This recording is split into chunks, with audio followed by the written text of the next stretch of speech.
mtasema kama mko divorce au mko single. Ndio tunasema hiyo, tunasema wakati mlikuja hawakujua kama wewe ni mke na mume na huyu.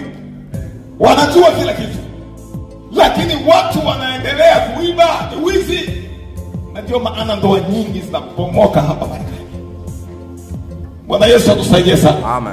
Kwa sababu watu wenyewe walianza kuzipomoa hizo ndoa. Wewe unaishi na mume wako, unaishi na mke wako kwa sababu ya anasa za dunia hizi ambazo tumesoma katika Biblia. Unataka na mimi nipate pesa, unataka na mimi nikuwe hivi. Unasema niko na mume wangu lakini hatuko mke na mume, na wakati mko pamoja mlibarikiwa mkaishi pamoja. Biblia inasema alichokiunganisha Mungu mwanadamu asitenganishe. Yes. Lakini unaanza kutenganisha kile ambacho Mungu amekiunganisha. Hicho kinafanya watu wengi wanaingia katika mtego hivi. Nikawaambia mimi siwezi kufanya hiyo. Siwezi. Hata kama nitapata 1000 inanitosha. Kama nitapata 500 inanitosha. Lakini siwezi kusema mimi ni single na mke wangu ni single kwa sababu mke wangu apate na mimi nipate. Tudanganye kama Wanyana Safira, tutadanganya watu, lakini Mungu wa mbinguni, yes, ambaye aonaye ndani ya siri, Mungu wa mbinguni ambaye anajua matendo ya wanadamu, chochote ambacho tunakifanya Mungu anakijua, kwa sababu Biblia inasema siku hiyo matendo yetu yote yataonekana kwenye mfano wa video. Kile ulichokifanya hata katika giza kitaonekana. Amen. Kwa nini kujisumbua na mambo ya dunia? Mambo ya muda kitambo. Hallelujah. Amen. Kitu cha pili au sifa ya pili ya wale ambao watakaonyakuliwa ni wale tu wanaofanya Yesu Kristo Bwana mtawala wa maisha yao yote na kutii kila neno analo tuagiza katika maandiko bila kuchagua la kufanya. Hallelujah. Amen. Tandika hapo Yakobo sura ya 1 mstari wa 12. Wale wanaomfanya Yesu Kristo kuwa Bwana. Wakati napoka najifunza hii maneno, wakati niko najifunza neno la Mungu, wakati niko nasikiliza Roho Mtakatifu anasema nini, Roho Mtakatifu ataniambia unajua vita. Watu wengi wanashindwa katika dunia. Watu wengi wanashindwa kumfuata Yesu Kristo. Watu wengi wanashindwa kumtumikia Yesu Kristo kwa sababu hawampi nafasi Yesu Kristo. Hawamtii kwa Bwana na mtawala wa maisha yao. Amen. Unajua kumtia mtu Bwana ni kitu kikubwa sana. Tunataka kuona katika maisha ya kawaida.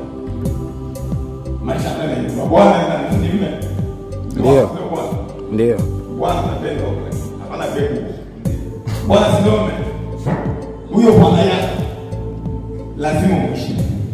Huyo Bwana yako lazima umwambie kile ambacho unafikiria. Yes. Huyo Bwana yako anapaswa kuwa tayari kujibu mahitaji yako wewe. Kile ambacho unataka. Bwana yangu nataka hivi. Lazima ajibu mahitaji ya Bwana. Lakini kama nyumba nyingi zinabomoka ni kwa sababu watu wengi hawajui, hawareconnect, hawasamini wa Bwana sana na ajui kama yeye ni Bwana.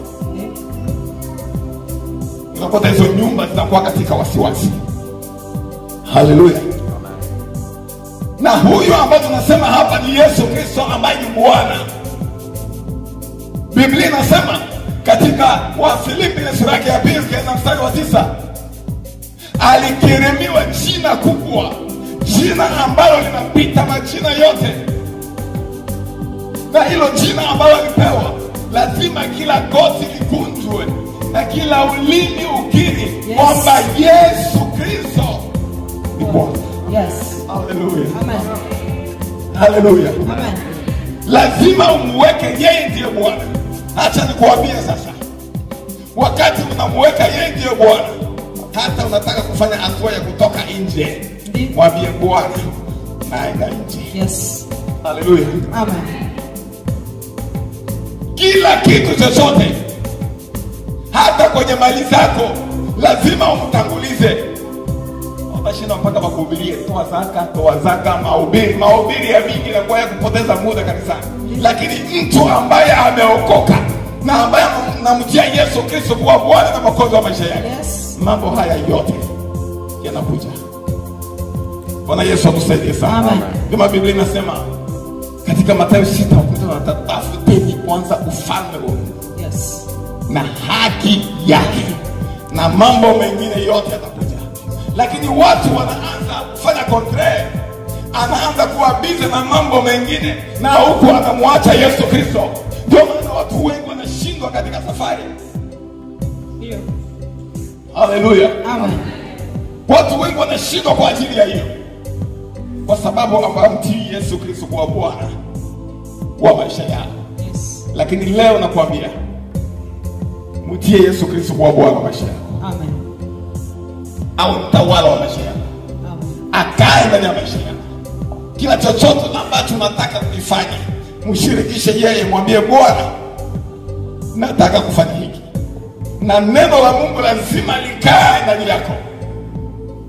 Ndio maana Daudi akasema katika Zaburi ile ya 119 mstari wa 11, moyoni mwangu Bwana nimelishika neno lako kusudi nisije nikatenda dhambi. Yes. Unajua neno la Mungu likikaa ndani yako hauwezi kutenda dhambi. Amen. Ndio maana kuna Wakristo na Wakristo. Kuna wale ambao wanaingia kanisani ndio wanaitwa Wakristo kwa sababu wanaingia kanisani. Lakini kuna wale ambao wanahifadhi neno la Mungu. Kama Biblia inasema katika Yohana 1:1, hapo mwanzo palikuwa neno, na neno lilikuwa kwa Mungu, na neno alikuwa Mungu, na kila chochote ambacho kilifanyika kupitia hiyo neno. Na hiyo neno ikikaa ndani yako, unakuwa na ujasiri na nguvu ya kupambana na dhambi. Amen. Haleluya. Amen. Haleluya. Amen. Nakumbuka katika Yohana ile sura ya 14, Yesu na mitume wako wanaongea. Anazungumzia kuhusu kufa kwake, jinsi Roho Mtakatifu atakuja. Wakaanza kuzungumza. Nakumbuka kuna nafasi ambako Yuda Iskariote akamuuliza Bwana, utajidhihirisha kwetu? Haiko kwa ulimwengu mzima. Kwa sababu Yesu alisema, ukishika amri zangu mimi nitakupenda na nitajidhihirisha kwako. Haleluya. Amen. Nikisema ukihifadhi neno la Mungu, kila kitu ambacho Roho Mtakatifu anataka ufanye, kitaonekana. Kama najulikana watu, unakuta mtu anaenda masaa marefu anatafuta muujiza. Naenda kwa yule anafanya muujiza.